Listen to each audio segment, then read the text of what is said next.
Halo, hari ini saya mau buat bubur pedas khas Melayu. Ini berasnya sudah saya cuci bersih loh. Setelah itu saya simpan di kuali panas seperti ini supaya dia tambah kering ya. Dan untuk menggongsengnya lebih enak. Untuk menggongseng saya menggunakan panci teflon supaya anti lengket. Kemudian berasnya saya tambahin sedikit lada hitam karena ini adalah salah satu bumbunya. Kemudian kalau kalian belum punya ketumbar halus yang sudah digongseng, boleh dimasukin ke sini sekalian, digongseng sama-sama. Ketumbarnya nggak usah banyak, secukupnya aja. Tapi agak biar wangi ya, tidak juga terlalu sedikit. Nah ini kita bolak-balik sampai warnanya agak kecoklatan. Tapi sebelumnya saya juga mau gongseng sekalian. Ini saya mau gongseng kemiri ya. Saya mau masukin beberapa biji kemiri karena nanti kemirinya ini akan saya pakai untuk membuat bumbu halusnya. Gongseng aja kemirinya sama berasnya sampai warnanya kecoklatan. Nah ini dia ketumbar gongseng yang sudah saya simpan di rumah. Ini sudah saya haluskan pula, jadi tinggal pakai aja. Ini saya masukkan ke dalam bumbu berasnya ini. Kurang lebih yang saya pakai 3 sendok makan muncung ya, tinggi gitu ya, penuh, supaya nanti hasil buburnya itu wangi dan dengan rempah-rempah. Kemudian kita lanjutkan menggongsengnya sampai warnanya sudah mulai kecoklatan. Oh iya, ini untuk takaran berasnya yang saya pakai ini kurang lebih 3 canting ya, hampir 1 kg. Memang saya buatnya mau agak banyak sih supaya bisa dibagi ke keluarga gitu ya. Karena memang bikin bubur ini agak repot emang, tapi pas makannya itu aduh enak sekali. Terus juga pasti nambah, jarang banget ada yang nggak nambah. Udah setelah mulai kecoklatan, ini yang saya bilang saya punya kelapa gongseng. Ini kelapanya udah saya gongseng, jadi sebenarnya kalau kalian belum punya kelapa gongseng seperti ini, kelapa yang diparut di pasar itu kita beli, gongsengnya sekalian sama beras. Kalau berasnya udah mulai agak coklat, masukin. Kalau ini karena saya sudah gongseng duluan, sudah punya duluan stoknya, jadi tunggu berasnya udah mulai coklat aja gitu. Sudah mulai sedikit lagi diangkat, baru masukin kelapanya. Jadi nggak angus gitu ya kelapanya ya, karena udah digongseng duluan. Kita aduk lagi rata. Jika sudah selesai ya, masukin kelapanya, terus gongseng berasnya udah mulai warnanya coklat. Nah itu kita langsung matikan aja biar nggak gosong. Nanti tunggu agak-agak dingin gitu baru kita blender.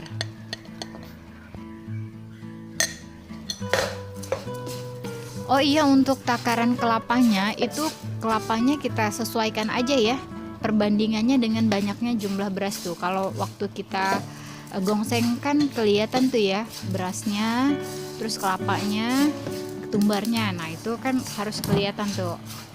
Jangan terlalu sedikit juga kelapanya, jangan terlalu banyak juga ya, sedang-sedang aja. Oke, ini udah siap nih berasnya. Saya matiin dulu kompornya, lalu kita biarkan sebentar sampai agak dingin. Nanti kita blender kasar.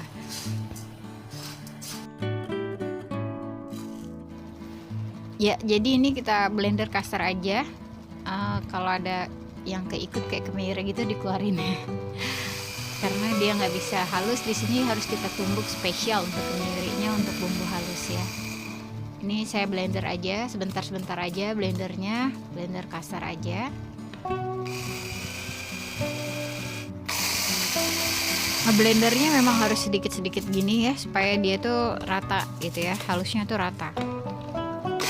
Kalau agak nyangkut ya kita kocok-kocok dulu tabungnya. Nah kurang lebih sebeginilah ya tekstur halusnya itu. Dan ini penampakannya setelah kita haluskan ya, halus blender kasar gitu maksudnya, berasnya sama bumbu-bumbu yang lain tadi tuh ya.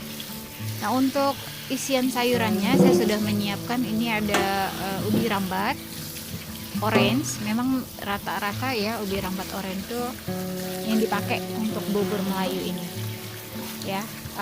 Kemudian kalau ada wortel juga boleh deh, kalau ada kacang panjang, kemudian tauge atau kecambah ya, ada kangkung, jagung juga boleh, terus dicampur pakis ya. Dan yang utama untuk aroma khas dari bubur Melayu ini adalah daun kesumnya. Nah ini saya cuci bersih dulu. Tapi kalau nggak ada di antara sayuran itu yang saya sebutkan tadi, ada beberapa yang tidak ada dimiliki oleh ibu-ibu di rumah ya, kalian semua boleh kok di skip aja, pakai beberapa jenis sayuran aja gitu. Nah ini kebetulan yang saya pakai hanya jagung, ubi rambat, kangkung, pakis, sama daun kesum. Nah itu dia ya. Oke, kita cuci bersih dulu semua sayuran. Kemudian nanti setelah dicuci bersih, jagungnya kita iris, daun-daunannya kita potong agak halus ya, terus pakisnya dipetik ya, daun kesumnya juga kita petik. Oke, kita kerjain dulu. Oke, jika sudah siap sayurannya, ini saya akan rebus tetelan daging sapi ya, supaya agak lembut, dibiarkan aja lama-lama ngerebusnya. Kemudian kemiri yang sudah disangrai tadi ditumbuk halus, nanti mau saya masukin ke bumbu halus yang sudah saya siapin. Kebetulan di rumah suka banget nyetok bumbu dasar putih dan bumbu dasar merah. Ini bumbu dasar putih sudah saya cantumkan apa aja, saya pakai segini bumbu dasar putihnya. Kemudian bumbu dasar merahnya juga saya pakai. Nah ini kebetulan saya udah siap ya. Tapi kalau kalian memang belum punya, ya udah di yang ada di layar itu di blender aja semua. Nah ini bumbu dasar putih sama bumbu dasar merah plus sama kemiri tadi ya, kemiri yang sudah dihaluskan. Ini kita gaul aja. Terus kita tambah dengan bubuk kunyit. Karena saya orangnya yang suka praktisan ya. Jadi bubuk kunyitnya kita masukin aja gini biar nggak kuning-kuning, tangan kita beli yang saset aja. Kalau udah mendidih tuh sama tetelannya udah lembut, masukin bumbu beras yang sudah kita blender kasar tadi ya. Nah ini dia penampakannya nih, udah lumayan banyak juga. Cuma kalau saran saya sih ya, kalau memang mau banyak pakai sayuran, itu pancinya harus besar. Ini panci saya nih masih kurang besar nih kayaknya ya, masih udah agak tinggi dia ya, udah agak mau penuh, padahal semua sayuran belum masuk. Nah untuk bumbunya saya tumis dulu sampai wangi, panaskan dulu ya kan minyaknya, lalu kita tumis bumbu seperti biasa lah ya. Baru kita masukin nanti daun, 2 jenis daun ya.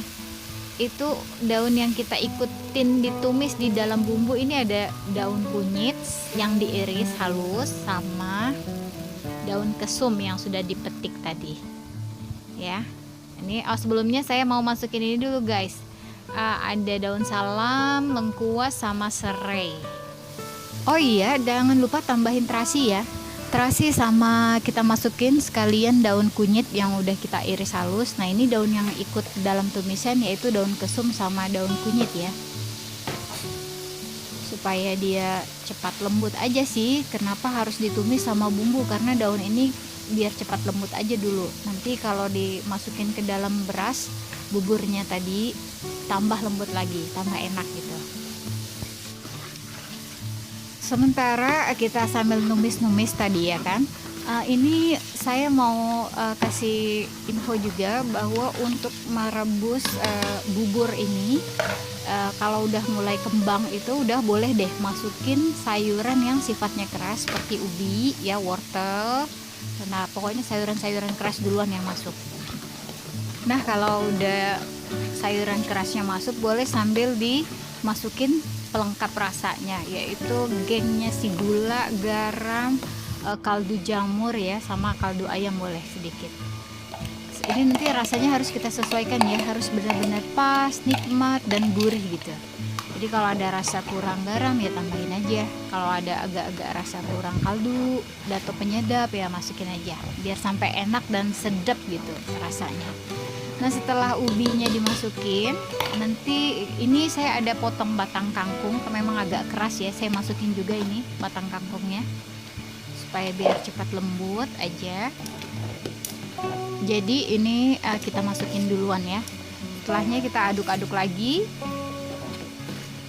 lalu kita masuk ke tahap pemasukan sayuran berikutnya. Ya ini ada jagung, memang banyak sih campurannya ya, karena itulah bubur sayur khas Melayu ini sangat disenangi.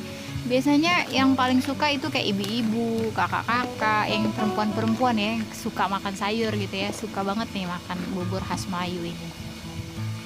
Jagung masuk. Nah ini tadi bumbu tumisan kalau udah masak boleh masukin aja, karena gampang banget cara buat bubur ini, tinggal dimasuk-masukin aja, prinsipnya itu tinggal dimasuk-masukin aja. Nah itu tadi makanya saya bilang harus pakai panci besar.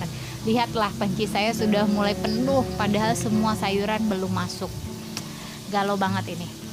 Jadi kalian memang harus kalau bikin hampir sekilo gini pancinya besar ya, besarin aja dandangnya gitu ya, supaya enak ngaduknya juga, biar enak nambah sayurannya. Nah ini sudah mulai kental, rasanya juga sudah mulai enak dan sudah mendidih. Nah yang paling terakhir saya masukin pakis sama kangkung.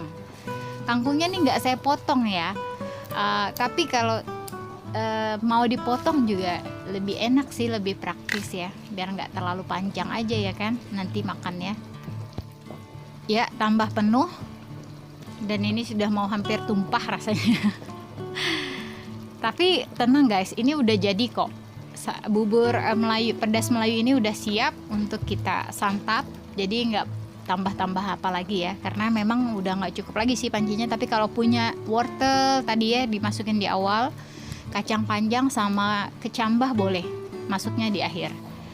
Oke, nah ini dia tinggal kita hidangkan. Nah untuk cara hidangkannya ini kita ambil dulu ya kan, beberapa sendok lah ya. Kita ambil dulu, ini dituang ke mangkok sesuai selera. Kalau lapar ya udah ambilnya banyak-banyak aja, pasti nambah kok. Makan ini, bubur ini nggak bisa sedikit, karena selalu mau dan mau lagi dan lagi. Untuk sajiannya ditambah dengan kacang tanah goreng seperti ini, sama ikan teri goreng. Jadi saran saya kalau beli ikan terinya jangan yang asin, beli yang kepala hitam kayak punya saya ini. Ini rasanya tuh terinya tuh tawar ya, dan enak banget. Boleh juga dicampur cabe, mau dicampur kecap sama kecap manis sama jeruk sambal juga oke. Tapi kalau saya lebih suka yang original aja kayak gini. Nah ini dia buburnya udah siap disantap, kita cobain dulu. Aduh, emang enak ya, rasanya nikmat banget ini. Apalagi pas makannya itu kita lagi pada ngumpul gitu ya, sesama keluarga, saudara-saudara ngumpul. Itu seru banget tuh, nambah-nambah terus ya. Rasanya memang mau terus ya, nggak bisa berhenti kalau makan bubur ini. Inilah dia bubur pedas Melayu, khas Melayu, khas juga dari Kalimantan Barat. Caranya memang agak ribet, repot, tapi pas udah masak itu puas banget hati kita, dan juga nggak rugi gitu ya bikinnya. Jadi patut dicoba ini buat kumpul-kumpul bareng keluarga. Masaknya kayak gini lebih sehat, juga buburnya makanannya lebih nikmat. Dan ini adalah kuliner khas nenek moyang, patut dilestarikan dan juga patut kita pertahankan. Oke, terima kasih telah menonton video dari Dia Vanesya.